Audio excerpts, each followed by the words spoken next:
欢迎来到新兴消息频道，请订阅频道，所以大家不要错过当天最热门的新闻。我们今天的时事通讯包括以下内容：白鹿和欧豪的北上，一款专注于90后更年轻的年代片。在电视剧这片广阔天地里，年代剧就像一艘装满了往昔岁月和动人情感的老船，慢悠悠却又执着地往前驶。年代剧刚出来的时候，70后、80后演员们在年代剧里那可是绝对的主角，他们凭借出色的演技，把父辈们的生活故事给活灵活现地展现出来。人世间就是如此，可这时间过得就像坐火箭，一晃眼，90后都已经成为年代剧主角了。白鹿和欧豪主演的《北上》就是这新潮流里的典型例子。这变化啊，不光是因为看剧的人换了一批，更是在悄悄告诉咱们，年代剧以后要往新方向走了。90后来演年代剧，一开始确实让不少观众觉得挺新鲜的。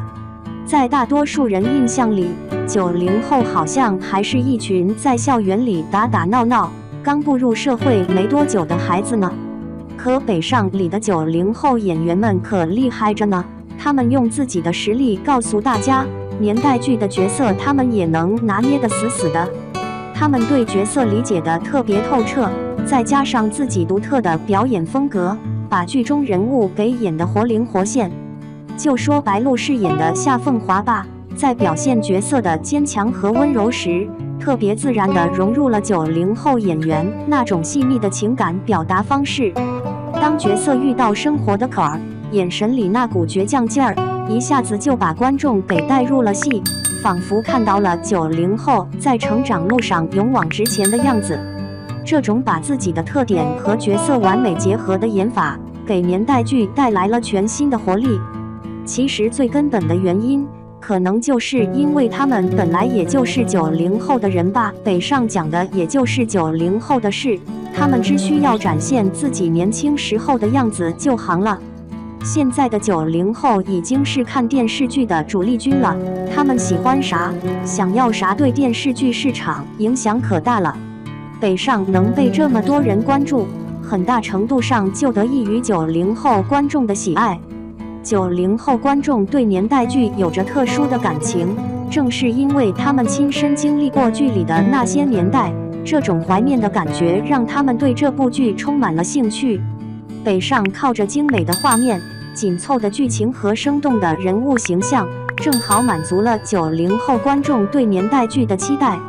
剧里展现的90年代生活场景，像老式的街区、复古的服饰、怀旧的音乐，都让90后观众感觉仿佛穿越回了那个年代。而且啊，剧中人物的奋斗故事和情感经历，和90后观众自己的成长经历还挺像的。他们在剧里看到了自己追梦时的迷茫和坚持，看到了面对爱情、友情时的执着和勇气。共鸣才是这部剧的必杀技，目前预约数也是突破150万了。从市场趋势来看，年代剧重心向90后偏移，那是大势所趋。随着90后逐渐成为社会的中坚力量，他们的消费能力和文化影响力也在不断提升。电视剧制作方为了迎合市场需求，肯定会把更多资源投到以90后为主角的年代剧制作上。北上如果能成功，就会是一个信号，后面的年代剧将争先效仿。90后演员在年代剧里的出色表现，也为以后年代剧的创作提供了更多思路和灵感。北上中白鹿和欧豪独特的表演风格和对角色的诠释方式，能给年代剧带来不少新的元素。制作方可以在这个基础上继续探索年代剧的创新之路，试着把现代元素和传统年代剧结合起来，打造出更有时代特色的年代剧作品。其实说到底，也就是我们90后长大了，我们开始变成了年代的那一批人了。当周杰伦的双节棍从随身听里炸响，90后的青春记忆瞬间被激活。央视即将推出的年代大剧《北上》，以一条千年运河为线索，串联起两代人的悲欢离合，为观众呈现出一段独特的时代故事。白鹿剪短头发翻墙逃学，欧豪蹬着28自行车卖冰棍，翟子路蹲在河沿画货船。这群在运河边长大的孩子，即将上演专属90后的北漂图鉴。1、剧情介绍：花街六子，一场跨越15年的青春。故事始于2000年的红槐市花街小院，夏凤华、谢望和等花街六子每天都在上演着你家炒辣椒，我家打喷嚏的邻里趣事，在京杭大运河的汽笛声中，度过了他们无忧无虑的青春时光。然而，京沪高速贯通的消息如同一声惊雷，打破了运河沿岸延续多年的传统生计。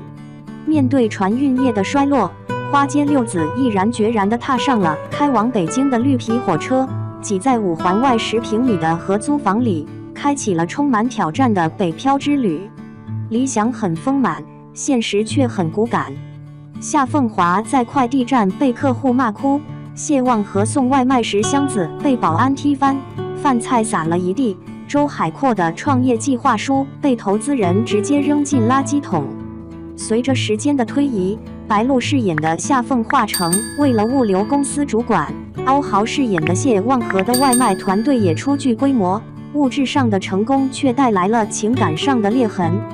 他们在城市的喧嚣中逐渐迷失，内心充满了迷茫与困惑。随着运河申遗成功，曾经离家北上的孩子们再次在花街聚首。在经历了创业的种种艰辛后，他们终于理清了心中的迷茫，寻回了人生的意义，如同新生的运河一般，开启了新的征程。2、90年代生活图鉴，每一帧都是回忆杀。北上对90年代生活的还原堪称教科书级别，从课桌上刻的枣字，到小卖部里的玻璃瓶橘子汽水，从《仙剑奇侠传》的贴画，到夏凤华戴的金属牙套，每一帧画面都充满了时代的印记，让人仿佛瞬间回到了青春岁月。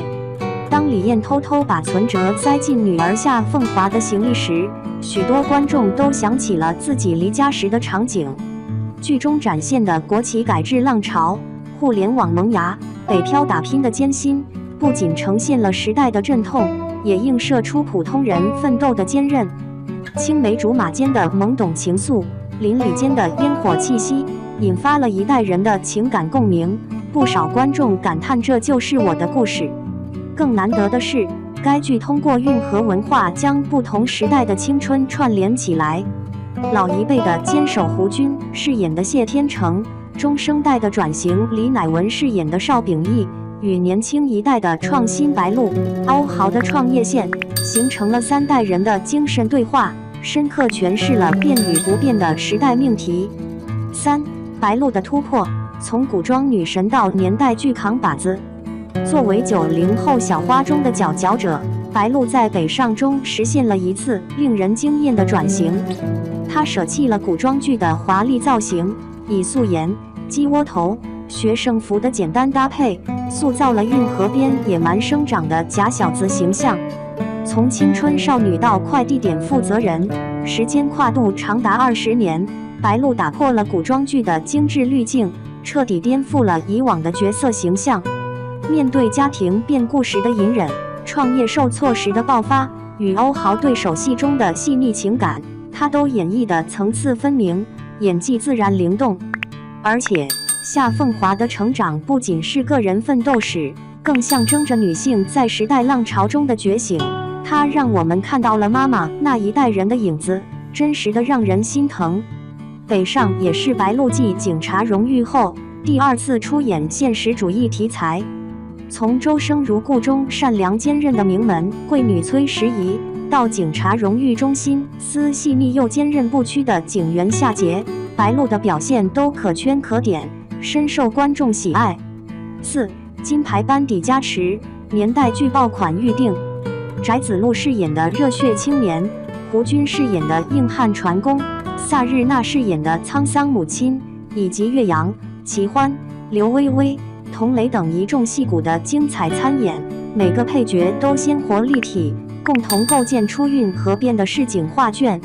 导演姚晓峰代表作《虎妈猫爸》与编剧赵东陵幸福到万家强联手，本身年代剧就自带较高的国民度，再加上剧组在场景搭建上高度还原运河古镇原貌，甚至复刻了90年代小卖部的货架，细节之处尽显用心，为作品的品质奠定了坚实的基础。